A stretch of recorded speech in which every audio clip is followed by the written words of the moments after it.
ជំរាបសួរពុកម៉ែបងប្អូនទាំងអស់គ្នានេះគឺជាសកម្មភាពធ្វើដំណើរឆ្ពោះទៅកាន់ចំការក្រូចនៅឯបណ្ណនដែលស្ថិតនៅក្នុងខេត្តបាត់ដំបងដើម្បីដឹងថាមានអ្វីខ្លះសូមពុកម៉ែបងប្អូនទាំងអស់គ្នារីករាយទស្សនាណាបាទ10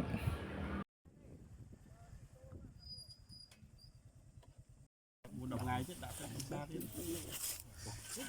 អញ្ចឹងនៅពេលដែលវាមានរូបនៅសល់10ហ្នឹងគឺរយៈពេល10ថ្ងៃយើងដាក់ទឹកម្ដងទៀតបាទប្រហែលជា10ថ្ងៃដាក់ទឹកម្ដងអូនេះពេលវាមានស្ដុំទៅយើងមានបាញ់ប៉នបាញ់អីវាយកទុកឲ្យវាតាមដីចូលយើងថាបើយើងធ្វើតាមក្បួនតាមនេះគេត្រូវការបាញ់បំពន់ថាការពារកុំឲ្យសត្វមកស៊ីផ្កា